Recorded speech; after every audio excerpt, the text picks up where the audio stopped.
And we are back, and it's going to be map number 2 between Team Secret and Wind and Rain. Wind and Rain weren't too bad at the start, at the end, but fair enough, Team Secret managed to take that map number 1. But we'll be going to map number 2 very shortly. But guys, Wind and Rain, they've shown a lot of confidence, seem very comfortable at this stage, so this could be their chance to maybe even take a map here. Look, what I'm expecting is that they're a little bit confident after the first map. Probably going into that matchup, they were expecting, oh look, we're probably going to get quite demolished in this matchup here, and by gaining quite a few rounds against Team Secret, they might go, actually guys, this is something that we have in our pockets here. So I would expect some confidence coming out from guys like Vex and whatnot, who were kind of like, okay, I'm killing a lot of Team Secret players here, so I'm hoping that he repeats that. Got to be feeling good about yourself if you're able to kill Pro League players. There's nothing really more to say to it than that. I think you're right. I think they are going to have a lot of confidence moving into this. And in the back of Secret's mind, it's got to be that, look, we gave 5 rounds away there on a map that we're known to be good on.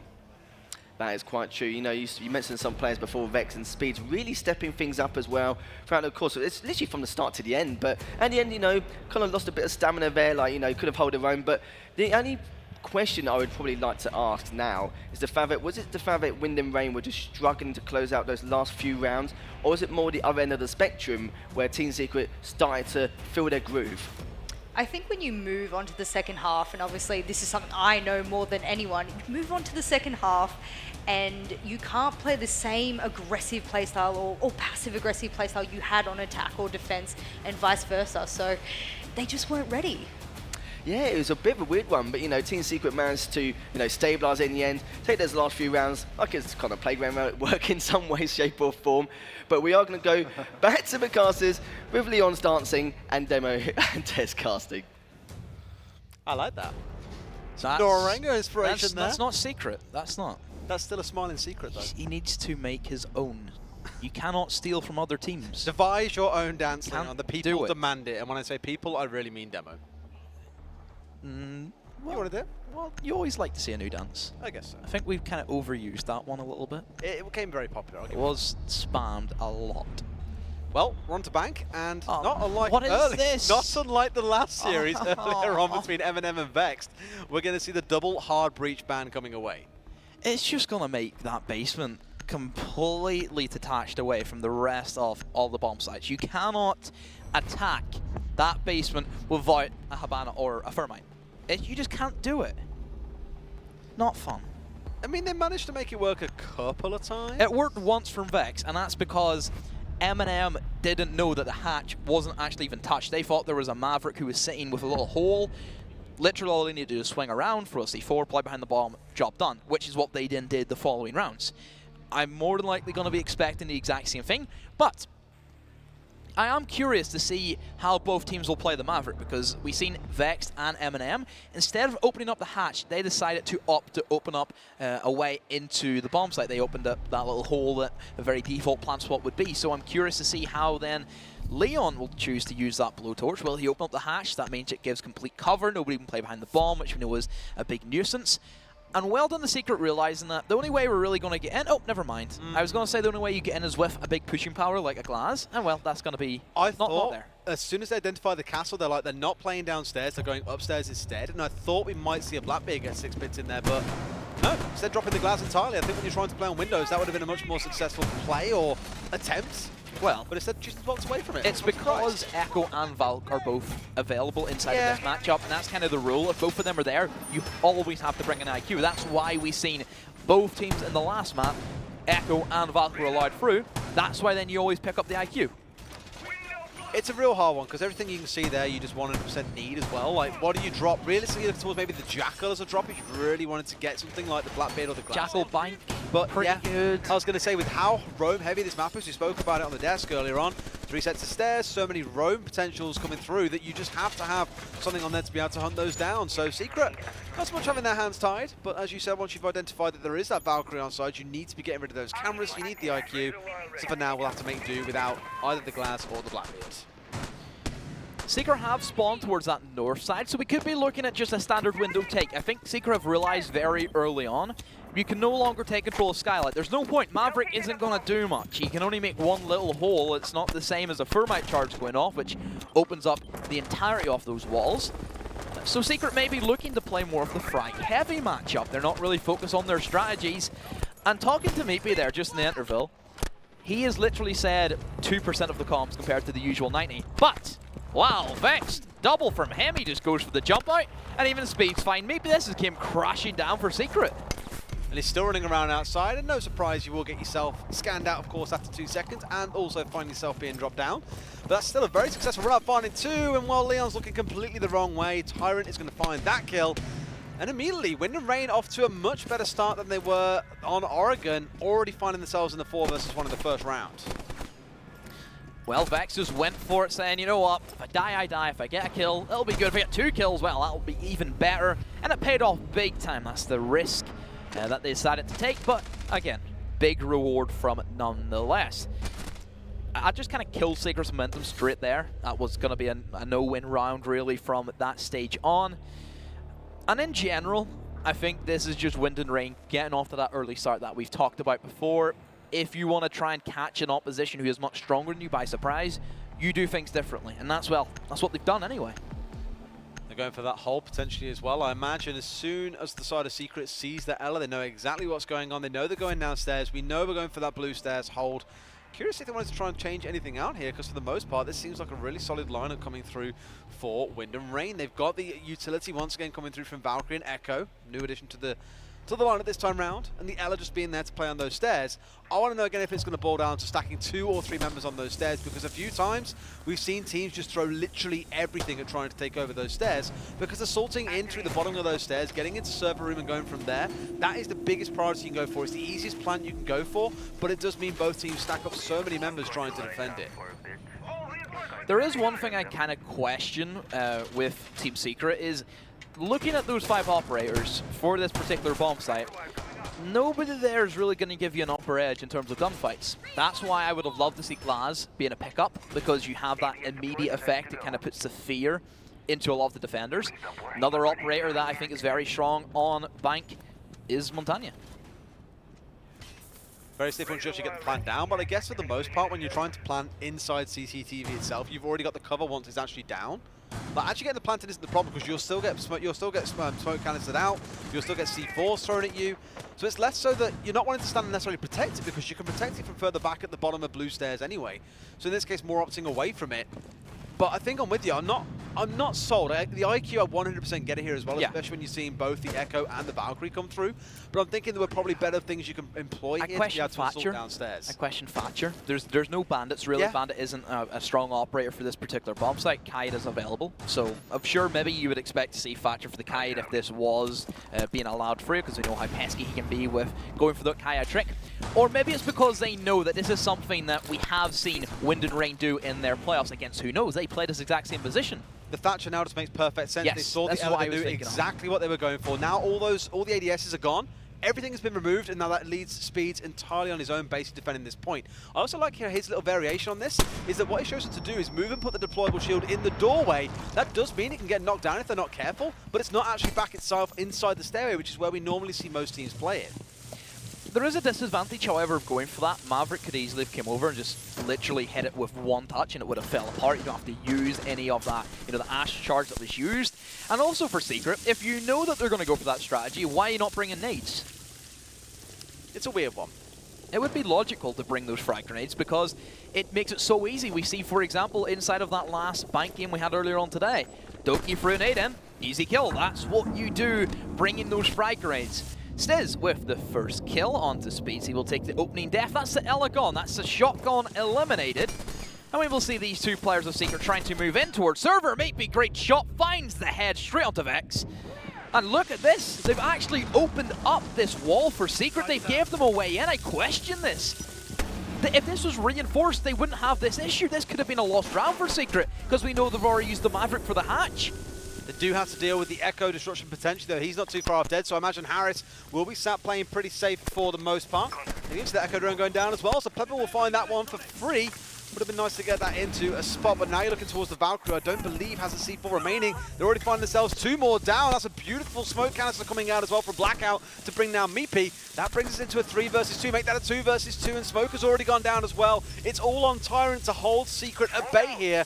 Still got that Maverick and the Jackal looking to push in and make the magic happen. He's tucked away as far back as possibly can inside the vault itself. Knows it's going down, throws out the C4, but Leon is in the perfect spot, brings down Tyrant. And Secret will even things out at 1-on-1.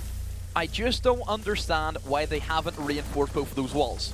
This is a bank which doesn't have any hard breach. This is completely different. You have to play this matchup entirely different to what you usually would. If you know for a fact Maverick can only open the hatch or open the wall, you also reinforce the walls, because that means it's literally a 50-50. If they see that, oh, this is soft, we can just ash this, or shotgun it open with Jackal. That's simple. We can just open up the hatch with a Maverick.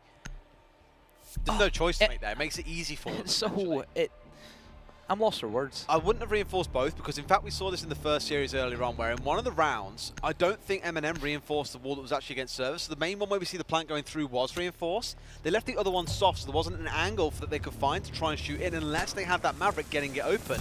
But when you're opening up the hatch and you're going for that wall that's reinforced at the bottom of those stairs, you're running a little bit light on fuel by that point, and you've got to start prioritizing what it is that you're trying to open up. Quite interesting 6th pick. We've just seen Ying being locked in, and it's quite peculiar because Team Secret, they have banned Ying, if I'm not mistaken, the most out of any team. They have banned Ying 4 times out of 6 maps, and they're going to be playing it. Unpleasant nonetheless as well. Intriguing. But then again, this kind of fits back into Secret were kind of missing out that big impact operator which changes the outcome of a round. Ying will do that. If you want to possibly open up the hatch with the Maverick, you then want to try and use those Ying Candelas to also cover the people who try to push in through that main door, and also you could just hot drop the hatch with the Candelas and try and get the frags. Well, he's the support player, so very much so. Like I say, going to be getting the rest of his team in with the utility being in place to at least give them some advantage on the push, and they're very spread out right now around multiple areas of the map. Meepy pushing in towards main stairs. More a case right now of trying to identify where these roamers are sat. Probably find that most of them are indeed downstairs. Isn't too much craziness coming out of Wind and Rain in this round. Just keeping things pretty to the book as it stands. Exactly like you said in the last map. They're not doing anything new or different. Just playing standard and winning the gunfights. Maybe playing aggressive as that Ash. This is unusual territory for him, and speaking to him, he said, I'm loving this right now. You know, there's not every day the main support who tries to IGL everything gets to play that mindless Ash. He loves it. Good stuff. Don't blame him, fair play. Love to see it. You love to see it. I think you'd be like that, mindless Ash. Mindless But Ash. minus the gun skill, of course. Just pretty mindless, yeah. Yeah, Sounds just about right. dead weight. Yeah, that's not a lie, mate. You're absolutely spot on. Saying that, we still need to play at some point. Oh, okay. We'll set up a team play against Secret. I'll get the scrim arranged. Sure. Right after this, possibly. Yeah, why not? We'll give them the warm-up scrim. There's a stage right there. For M&M, give them their quick beating. Oh, wait. Am I allowed to say that yet? I don't think so. Not quite yet. There's the first Ying Candela being deployed. The one's in the hand as well, but almost landing one there, but not quite. Vex trading that one in, but Meepy is straight there with the trade, so at least that cost score isn't going down too much. Plebma, they've even managed to get themselves inside and found 2 more kills coming back across. Demo is doing his best example of being a conductor and an orchestra here, but still orchestrating this attack is Secret, slowing things down at least a little bit more now as well. After that initial craziness of everything going off, they have lost the Ying, but they still traded it out and found themselves now with a numbers advantage. That's great from Secret. That's the impact they needed. We've seen that, to be fair, Wind and Rain played it quite well. They know that, yes, Maverick, you can only open one hatch. You don't have the same flexibility where you can open up this main hatch and also open up that server hatch. That means you can extend and play inside a server. That's whenever they use the Cadels, just to get them in, get things moving for themselves, and they will start to carry out the rest of their beachhead. Leon Gibbs will plant the diffuser, and maybe the Lions pick up a kill for themselves before Tyrant finds Stiz, and also it'll be a 1 versus 2. Actually, Stiz finished off a Lems in that TK. Leon Gibbs barely gets away with his life and quite smartly knows to go for the rotate. From here, it should be simple enough for Leon just to hold the diffuser from what angles he has made. And well, for Tyrant, bit of a lost round for him. That was quite unfortunate if we had seen the kill come in onto Leon. Big potential, a 1v1. You would like to fancy the Valkyrie in that scenario, but too many angles being held. Meekly will finish off Tyrant, and well executed from Secret. That was a very strong round. The Ying did what it was supposed to do, and that is get them in and get things moving. it got them stairs cleared out very, very quickly. And although, yes, it was a trade they could have done without losing, it would have been nice to keep the Ying for the second round of Assault. I don't think they're equally expected to find 2 defenders playing inside server that deep, especially when quite commonly it's more to play inside Orange Corridor, get the wall open and just stick members around that area to hold it down and kind of more try and force out a stalemate rather than trying to play aggressive. But Team Secret pulled themselves in the lead 2-1 after that first round, going Wind and Rain's way in pretty decisive fashion. Looks like they're going to go for a very similar style setup and might even be trying to 6-pick here with a bit of a bait with the Ella because they aren't playing downstairs. They're instead going back upstairs, and quite rightly so, switching over to the Valkyrie. Castle's on side. I'm pretty sure Secret have a read on this, though. I would have liked to have seen the Castle 6-pick because Yes. automatically Secret know, oh, there's the Castle. Castle's not going to be used for downstairs. That's going to be their upstairs because they've already showed us that hand before. Just a little minor thing, but hey, it could have possibly baited Secret into a different operator, but they've seemed to stuck quite well. They have substituted that Thatcher, however, for that Sophia, and that's simply because more soft destruction takes away those castle barricades. Again, you don't really need the Thatcher grenade. Sure, there may be a bandit in the wall, but either way, you only have Maverick. He's not opening the walls like we've discussed. I'm quite curious to see how Wind and Rain will actually play this round. Sure, they won the last time. But Vex can no longer go for that same strategy of jumping out the window because Secret will be ready. We hope so. You'd hope so. After, fool me once, shame on me. Fool me twice, shame on you, or something like that. Other way around. I don't know what your old man sayings are about, but sure. Very old. Basically saying the first time that you fool someone, then okay, you know, fair play. Shame on you for fooling me. Yeah. Second time, shame on me for believing you a second time, essentially. So if they get them caught out here, then it's entirely Secret's fault. It's not even like it's Wind and Rain being proactive. It's genuinely Secret just not paying attention. Fun facts for Des.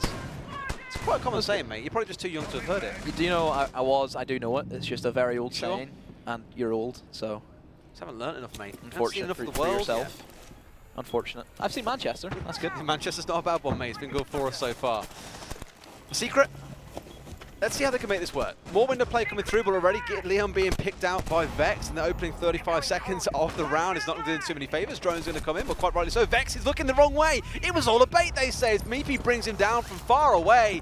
This is why you have the castle on those walls, but of course an Ash can get those open. And those angles, well, they're a long one, but it's more than enough to get the headshot and bring him down. And that's Ash without the ACOG. I know, right? That's It's a terrifying. holographic. That's quite, I think, a very excellent shot from Meepy, but this is the man who plays T-Hon 24/7. He has that aim, we know that. And well, whenever you really look at it, Meepy on Ash makes a lot of sense. Sure, we know he has that same capability of, you know, that massive brain of his where he can see things before anyone else does. But also him and an Ash, he has great aim, and he can also try and play as a lone fragger. And he has the game sense, he has the game knowledge to know what's a good routing for him, what's a good pathing, where can he see weaknesses that he can maybe uproot. I have to give credit to Meepy. I'm really liking him on the Ash, and hey, Secret a little nudge towards Pro League, perhaps. Oh, that's what you'd be hoping for, although in that case, everything gets shut down completely, and Harris rolls through with the double, bringing down the man you were just speaking about in Meepy alongside Stizza. So everything now looks to be going their way. There's one man left alive. It's LM's on the window. Just get one down, so at least it's a small token consolation prize. But you still got to find yourself 3 more, my friend, if you want to keep the streak going and bring this round over. Otherwise, we're finding ourselves going to 2-2. Now waiting and lurking. One wrong move there, one wrong angle peaked. You might find yourself in a bit of hot bother. Straight on the point itself, you can see that the bomb down there does have someone lurking nearby. In case of how sneaky he can be, no doubt going to be hurt as well. Finds himself another one. That makes 2 for LMs now, so suddenly in a much better spot. That bulletproof camera removed. Intel at least a little bit thinner on the ground. Finds one more to the left as well, but now knows into a gunfight. Can't quite find that one. Speed's picking it up. And Wind and Rain will even things out at 2-2. So we still have a map on our hands, Demo. It's not a case of, like the last one, it going suddenly towards Secret side, towards the air. We might find ourselves going into the half 3-3. Quite curious to see that we actually have 2 wins on lockers, which I wasn't really expecting that. It should be a very easy lockout round for the defense, like we've said it with the obvious, you can only open up 1 hatch or a wall. And then you also look at the CEO. It's been defended twice. That would be, I think, probably the best chance that a lot of attackers, whenever there is no hard breacher, has. You know, you have a lot of windows you can play around. You can try and go below and buck, which we haven't really seen being utilized. That's another option which I also do really like to see. It eliminates the fact of any roamers. And the fact that we're seeing Wind and Rain also, you know, bring Valkyrie, bring Pulse. I would like to see some more aggressive C4s if you're going to try and play that top floor. However, for the first time, we're going to be seeing a Tellers on the board. Now this one's going to be a little bit interesting because you don't necessarily need a hard breacher really for this bomb site. Sure, it's handy to have. You can open up the double wall on A, you can open up triple on B, but the difference is you have so much self-destructibility, which is really puts this Tellers in a kind of league of its own in terms of this bomb site on the map. It's the only bomb site we have which has a significant amount of hard breach. Top floor really doesn't, unless you want to try and go below. Sure, open area has some, but because there is that main corridor that has, you know, a lot of concrete that you cannot get through, and also the kitchen isn't buckable, it does lack itself in that. But for this bomb site, for attackers, it's take control of upstairs, start working on the flooring, and you just kill everybody in the bomb site. If they want to try and rotate, that's where your flank protector come in. That's where Plebma excels. And also the fact, sure, you may see not a sledge, or you may not see a buck. Jackal can do that with his sidearm shotgun, and he also brings that utility. I'm liking this.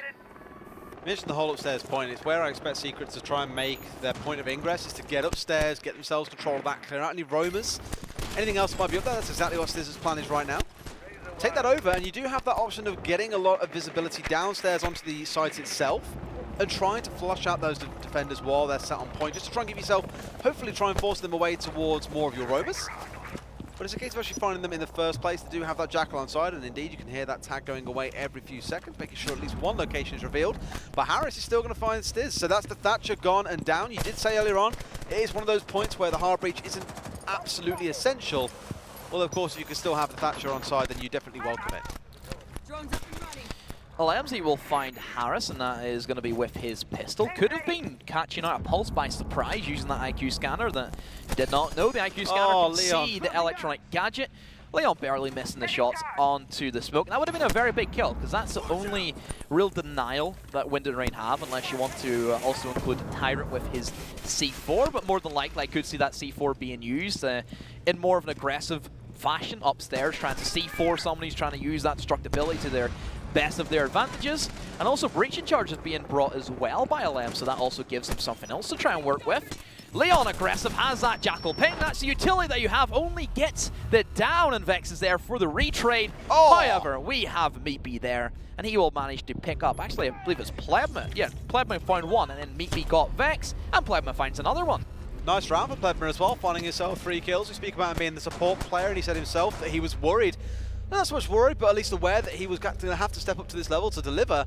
Instead, potentially it was the highest level of competition he'd play at. Well, with a performance like that, definitely not going to be doing yourself any bad favours, my friend. He needs to, you know, have a little bit of confidence in himself. Yeah, he's been playing well. I didn't really like that comment saying this is probably the biggest you'll ever be at. That's not true. Strive higher, my friend. The way Rainbow Six is going, there's going to be way more opportunities for younger players. Absolutely. For Wind and Rain, though, this might be the end of their opportunity in the Premiership if they can't keep this one back on side. 3-2 currently the score to Secret. I'm sure they would love to go into the defensive half 4-2. It'd be a great advantage to go into. Of course, Bank being one of those larger maps does tend to play into a very roam-heavy style. Wind and Rain haven't really utilised that too well. A number of rounds now, we've seen them actually sticking 4 or 5 men all around the point and not really looking to move away. Well, there was that round that just was past where we did see a little bit of contention, but I think that Secret, their room player, has always been very solid. Leon and LMs are really that main driving force. Maybe now being added in as that brainless Ash main, as we like to refer to him inside of this series. I think it's just Secret playing very well on this particular bomb site. Hey, maybe they've done a little bit of research, and well, it has been actually quite a lot of stuff in Wind and Rain. They're the team that has played the most maps inside of Premiership because they did play inside of the playoffs. So there's a lot of things to go off. Maybe there's been coaching, and well, the coach up for Team Secret is actually Leon's dad. That's an interesting fact. Helby has now been benched. Unfortunate for the Canadian. Just bring in Leon's dad. That's all you need. Mr. Giddens. He is here on site, because of course, like you say, Helby is away in Canada, a good 5,000 kilometres away. Not really able to join us today. Interesting fact. Every single LAN that Secret have won, Helby has not been there. Helby the issue? Who knows? It's not the first time I've heard of coaches that don't seem to coach teams, or coach teams remotely from afar and then have the teams go out and do excellent things.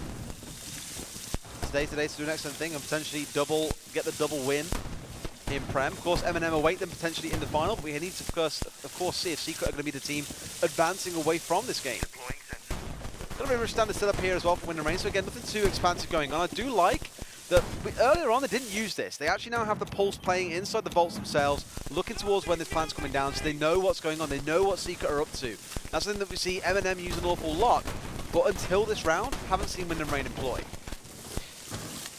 So Secret have also decided to not bring back that Ying that we seen was actually quite potent in terms of clearing out those roamers who were lurking inside the server.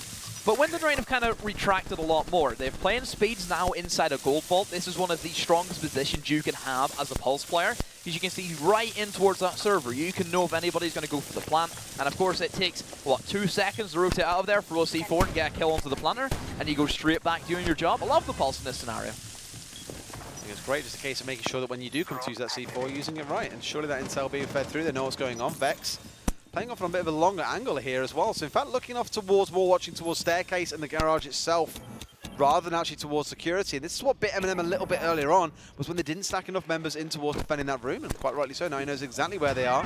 He can confirm that he is indeed holding the right place. Also Vex, the Nitro Cell for him, that means that Speeds can also provide intel for then the C4 being established by Vex. There's 3 C4s on the side of Wind and Rain. That's quite a lot in terms of the barbed wire and different utility you could have had. So they are really going to try and play for stopping the defuse. If you get 3 kills with the C4, that should really be the round over with. I don't think that Secret are going to let that happen in a scenario. They've played it enough times. And look at so just much intel. Look at this. 3 people on the heartbeat scanner. It's the intel that there's 3. He hasn't used any of his shockwires here either. That's interesting.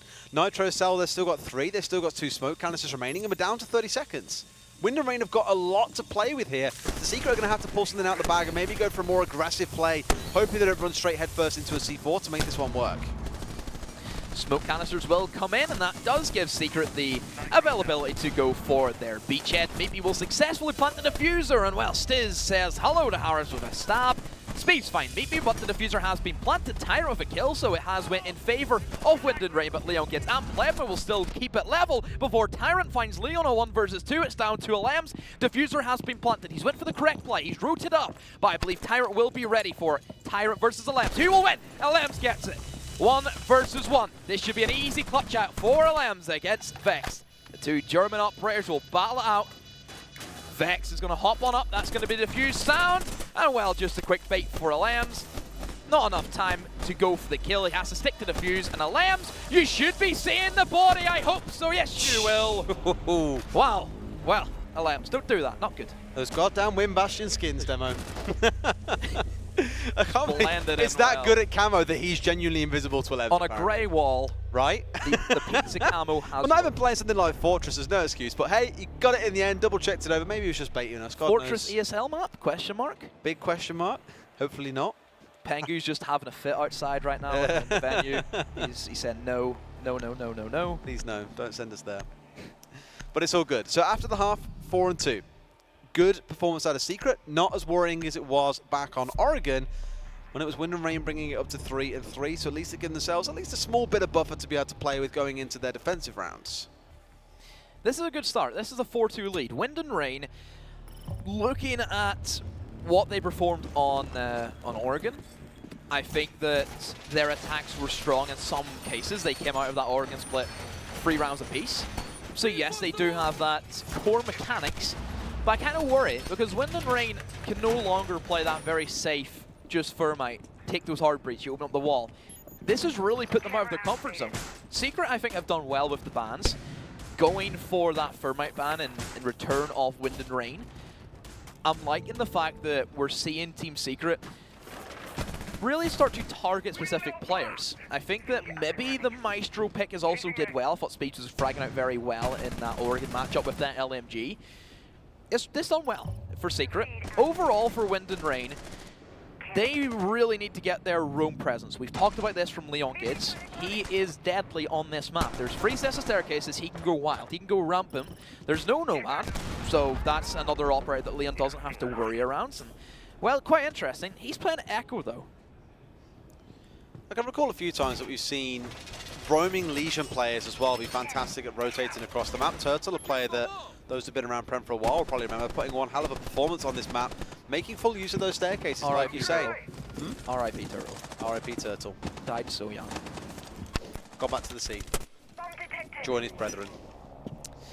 But already Gids, Leon's down to about 15 odd HP here as well. Finds himself bang straight through that desk. And Vex is going to find him out as well. So that's 1 going down already. So a bit of a good start for Wind and Rain.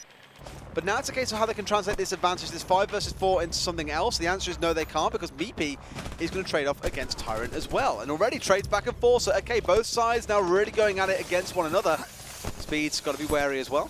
Finds himself against his back wall with a mine. Well, not really a mine, it's a goo mine. I guess it is a mine. More of a needle stuck in his foot, full of poison. But taking it slowly, he's playing around this Scarlet Staircase as well. They know what they've got to try and do. They can get through this wall because they've still got hold of the Maverick as well. It's just trying to make sure there's no threat of a run-out coming through from Secret, which is a very real possibility given there's 1 or 2 lurking in the next couple of rooms. Another thing for Secret, they're not bringing the Jaeger. That's quite a little bit scary for me. Whenever there is an operator like Ying and Galaz available, why would you not bring the Jaeger? There's a lot of smoke canisters that can be established. There's also Dokkaebi and Jackal who provide that. There's still Bucket Sledge and maybe Finky if you want to try and go for a 6-nade setup, which is very rare these days. So certainly I think Jaeger would have been great here. So I do kind of question their playstyle and who they're bringing. I think playing Echo aggressively doesn't really work. I wouldn't even bring the Echo whenever you know IQ is always going to be picked by Wind and Rain. You should have learned that from the last time. Wind and Rain being held quite a bit here by Stiz as well. Being a bit of a thorn in their side, both metaphorically and literally in some cases on that Legion. They've got to clear him up before they can start looking for a push through that CEO wall, or else they'll just be waiting there with those holes in the walls ready to gun them down as soon as they go for him. Plebmar taking himself a bit of fire. Not going down, but unfortunately Alems goes through a little bit too late, and Vex will find another one onto Plebmar as well. Down to a 4 versus 1, and suddenly their troublesome member who's hovering off to the side will not be enough trouble anymore. Vex brings him down as well, and Wind and Rain will win their first attacking round. It's quite peculiar. We've seen that CEO was a real staple for the players of Wind and Rain. They had won both of those bomb sites, and well, then you look at Secret. They've just also played that same bomb site. Hasn't worked out too well. Is it either just Secret cannot attack or defend it, or is that just Wind and Rain being excellent at both attack and defense in that bomb site? It's funny because we said this back in the first map, was that it didn't come down to strats or particular team proficiency. It's just down to who's getting the kills. And on that, we saw how quickly it unrolled there, all of a sudden for Wind and Rain, finding themselves the opening kill, trading back 1 or 2, but then the next 2 or 3 came through pretty much back to back, side to side, found themselves in a 4 versus 1, and that was all there was to it. Downstairs once again. So this will be the first downstairs for Team Secret. Looking at their setup, they are heavily investing in terms of intel. There's free intel ops. You know, they have the Pulse, they have the Echo, and they have the Valkyrie. This is where Blackout can really have a big field day. I would have liked to seen more aggression. I would have liked to see the Vigil. That's another operator which I think really Secret are sleeping on. I would have liked to see Leon just go wild. You know, if he wants to play that aggressive playstyle that we know that's what Leon is and embodies, just stick him on Vigil, let him go for it. And Wind and Rain, sure, they're bringing the Jackal, but overall, they're still going to be threatened attacking a Vigil, which is, as we know, is going to be Leon Gids in that scenario. I do like how the intel at least gives them the best position to be in, where you can know where they're coming from, when they're coming from there as well. If you lose one member, it's not going to break apart the whole team setup. It's there. It is very defensive, like you say. The Vigil, even if it wasn't the Vigil, even something like a Legion, just send him off to go and do his job around the map would have been interesting to see. But I think for Secret, when they've just given away a round to Wind and Rain, they're thinking, right, let's make sure first we can establish a solid defense, then we can start changing things out, experimenting and trying to catch Wind and Rain off guard. As it stands right now, it's a good solid setup. Wind and Rain, how they choose to attack this point will be very telling, I think. Whether or not they choose to go straight down those blue stairs like we've seen a lot of teams do, or if they try and play via the hatch, or try and play via the main stairs off towards the south side of the map, it's going to show that flexibility in their side as well when it comes to trying to push in towards Secret. I still would like to see some form of heavy operator that really just does the business. Montagne, Blitz, Ying, Glaz, Dokkaebi, anything that will help you win an engagement. That's what I'd love to see. You could easily ascend Montagne straight through server. That clears out anybody who wants to try and play inside of that position. It also allows you to have that free flexibility of the rotations in towards blue stairs. Vex, we're going to see him start to open up, and this is a similar thing that what we see from the playoffs, trying to make these crazy Picasso art styles. The man's an artist at heart, what can I say? Making the triangles. Absolutely. Loading back. Bit of a basic trigonometry to get those hatches open seems to be the name of the game. A young Da Vinci at work. Absolutely. We'll have to leave him be. You know, he needs his quiet time. So basically, because he has done it that way, which is very not fuel efficient at all, they're literally stuck to just for the hatch. They can no longer open up in towards server, And there's still 2 people inside the server, and there's a minute 20 to go. When did this happen? I'm pretty sure I saw Meatbee run out of server in towards that A bomb site because he'd been pinged. Nobody pushed, and he's run right back in. Why? They seem really scattered, but Leon's going to say, well, scattered as you may be, well, dead you also will be, and brings down Harris. Now pushing around to the side here. They don't even know they're pushing up this by the looks of it as well. Might find themselves getting punished from the backside if they're not careful. But Vex finds 2. Suddenly, Meepy and Leon are both gone, and the attack is back on. Now they can start trying to go for this push. We've seen a few times. This is a very... All right, smiley face, beautiful. Let's get inside, though, and get the bomb down. That's the key thing to look towards now. Interesting hole not going to try and burn at the bottom corner.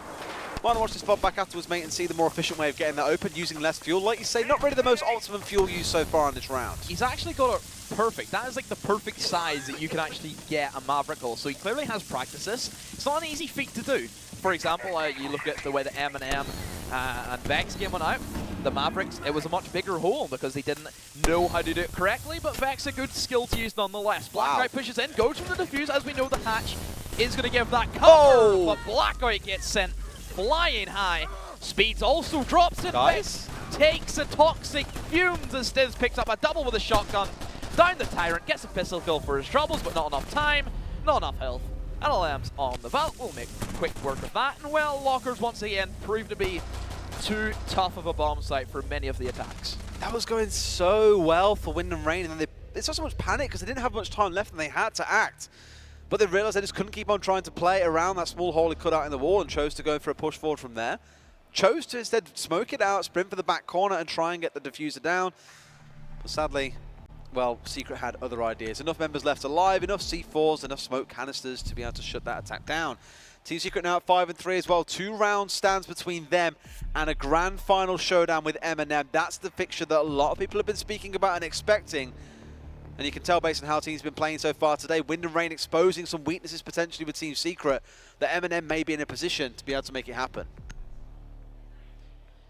So moving into our next bomb site, we will take a trip back to Tellers, and this is going to be Secret's first try at having a go at this bomb site. Like we said earlier, upstairs control is everything for Wind and Rain. They want to try and get speeds in with that sledge, and they have changed up their lineup quite a bit. We finally see a Glaz making his first appearance. Glaz is an operator that we haven't really seen too often.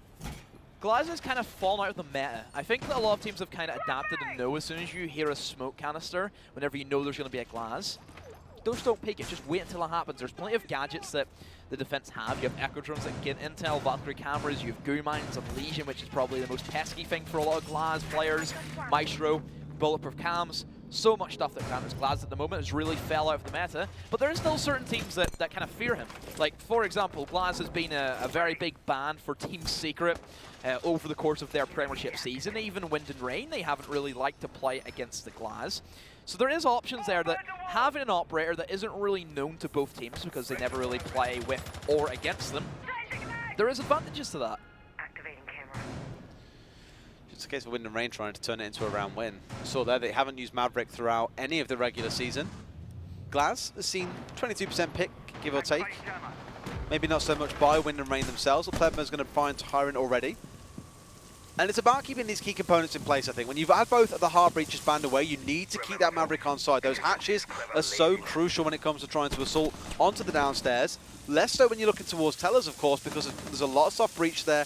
And you're looking for the angles for the Glaz, if nothing else. Yeah, you're just looking for potentially playing Maverick, and I think whenever it's more of a, not an unusual map where we're seeing double hard breach, Maverick is kind of played as a lone fragger. He kind of goes off on his own. The team lets him do what he wants. He would go over, and then this team could be pushing B-bomb site. He could go over towards the A wall, open up a little hole.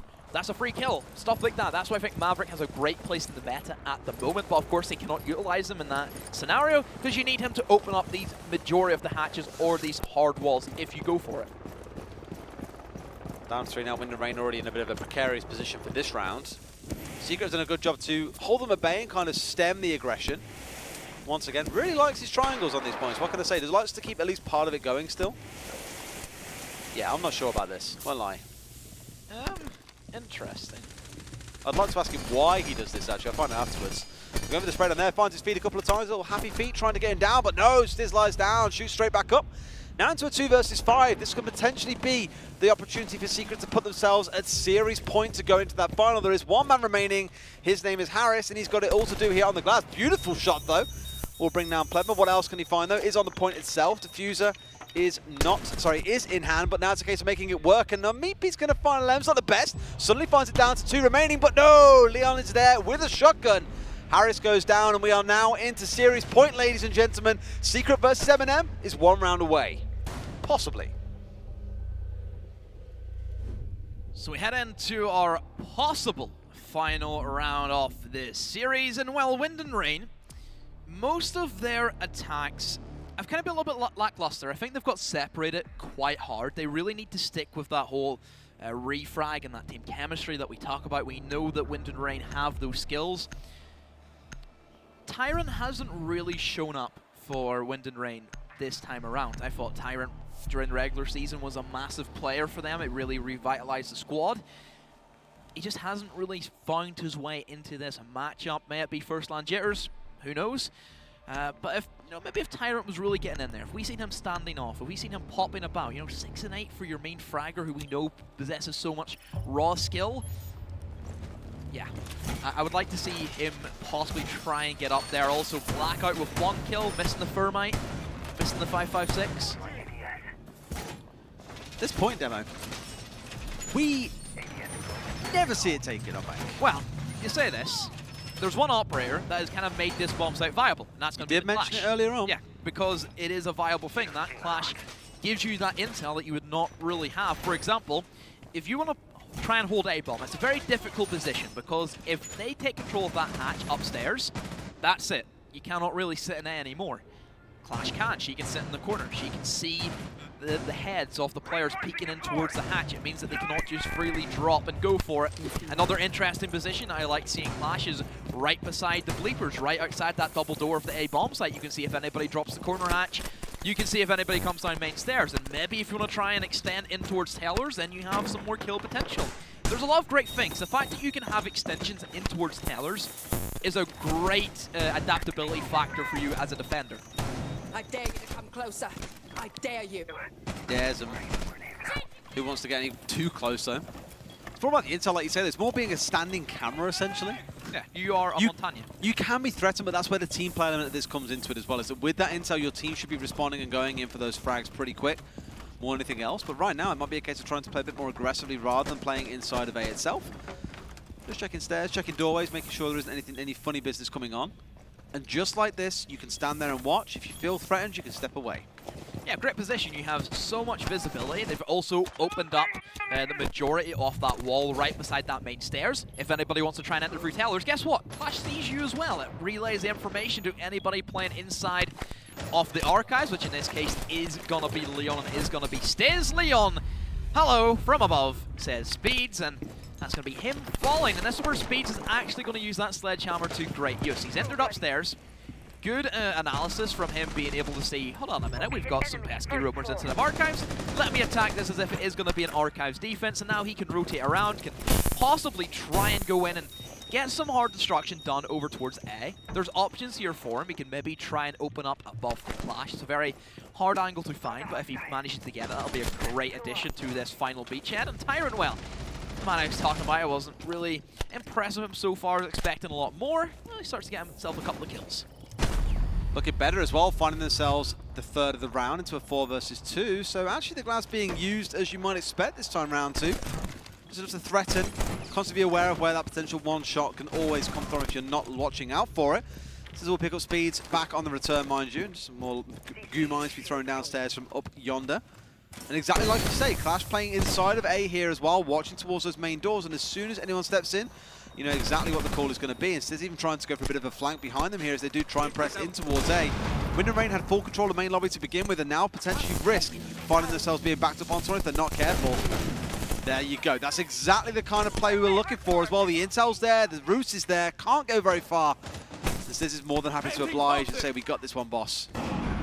This is where you see Clash excel. She is just annoying. You can't do much against her. You try and push her, she's going to stun you away. She keeps backing up. You also put yourself at a risk of getting killed by the other defender. And Stiz will be inside of Archives, goes for his route. He's right beside both of the attackers. This could be it. Stiz Beautiful! Stiz toying with the players of Wind and Rain. And well, we will have Team Secret versus M&M. Who'd have thought? Who would have thought? Pretty much the expected fixture we want and the expected scoreline of the 2-0. But again, we have to give some recognition to Wind and Rain here for a fantastic series. I think many would have come into this one saying, well, Pro League team versus a team that scraped their way into the top 4 here. It's going to be 2 7-0s. But fair play to them, really putting on a good show. But ultimately, Secret reminding us why they are last season's champions. The smiles on the faces of all the players as well, so fair play. Now it's a case of seeing how that final fixture goes down. You have to give credit to Wind and Rain. I think they went into this matchup with a very unique style that I'm not accustomed to. They do things a lot differently compared to the general gist.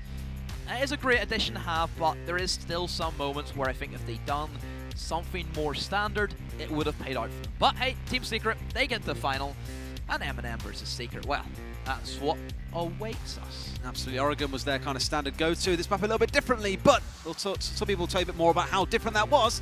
We're going over to the analyst desk to break down that series.